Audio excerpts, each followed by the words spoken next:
What's up, YouTube? Welcome back to my channel. Appreciate y'all guys viewing the video. So a couple of things I wanted to talk about today.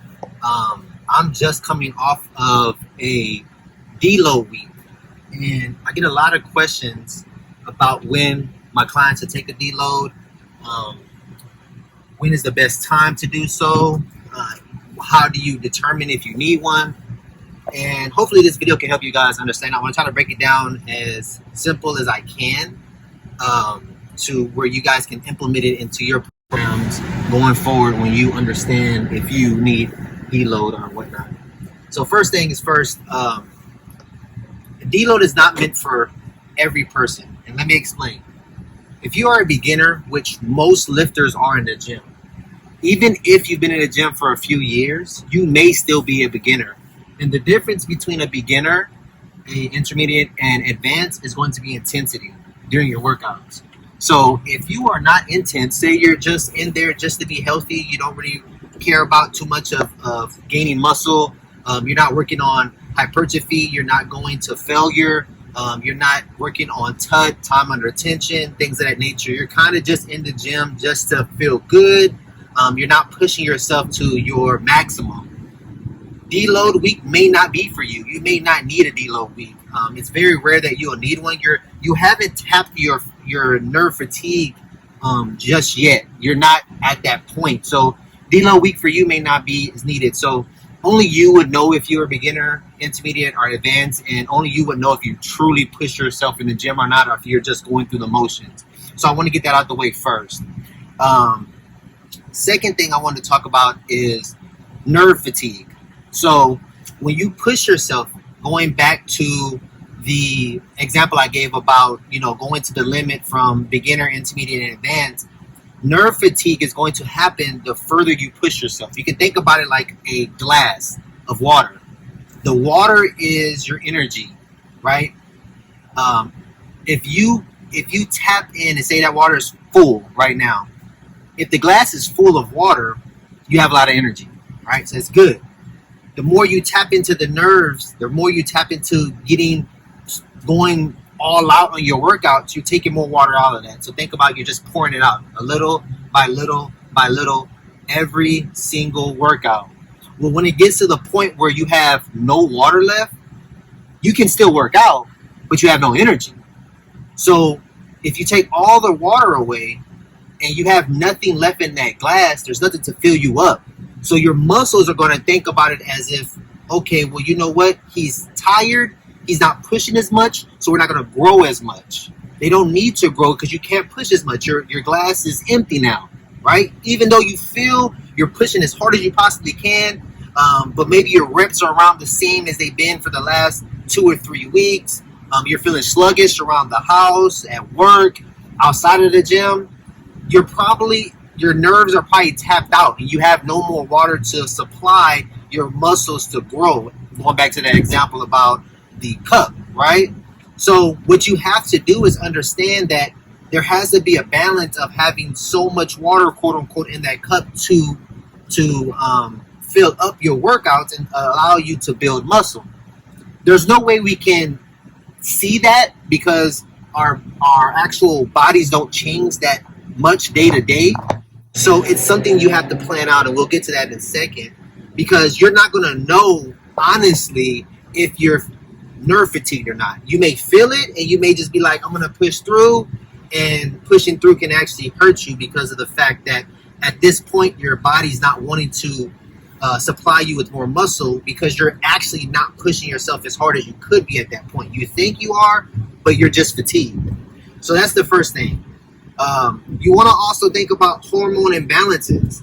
I mean, the further you get into pushing yourself week after week, month after month, what's going to happen is, one, your hormones are going to be all out of whack. Your cortisol level is going to go up through the roof, more than likely. Your testosterone is going to be going down lower. And all that means is, again, back to the original point, your body's not going to want to build any more muscle. It's going to want to keep you at where it is currently, or in fact make you actually take off some of the muscle because your body understands that it's fatigued, it's at its max. So your hormones are out of whack, right? And the third thing I wanted to talk about is your muscles are not able to actually heal properly. So think about it like this. Your muscles, every time you go into the gym, to build muscle, you have to tear the muscle fibers.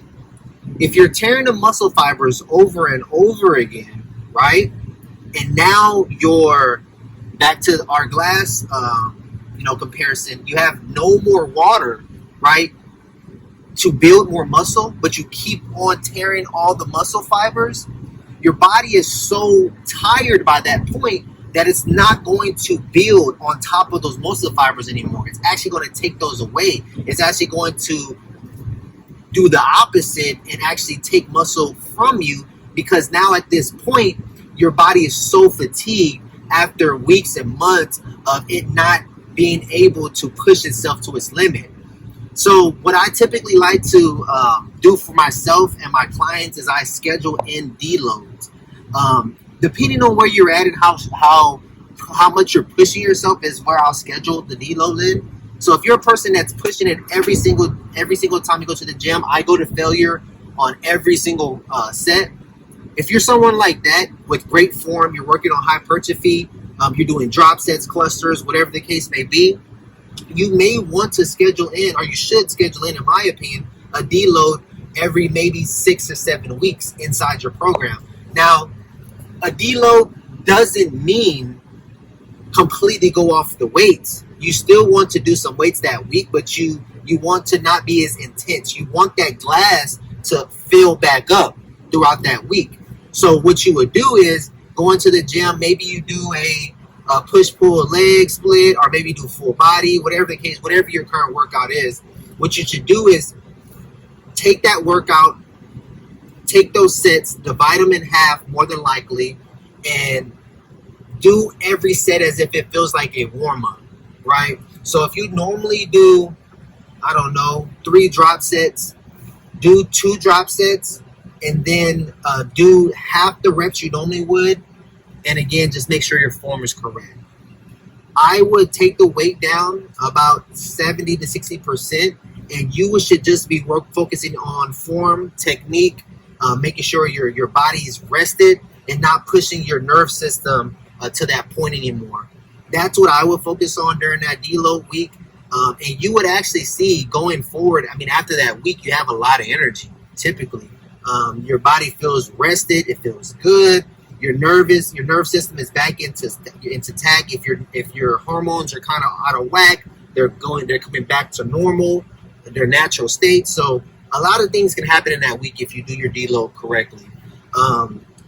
What I would suggest everyone to do is be real with themselves and understand if they're truly pushing themselves to the limit or going all out in their workouts properly, obviously.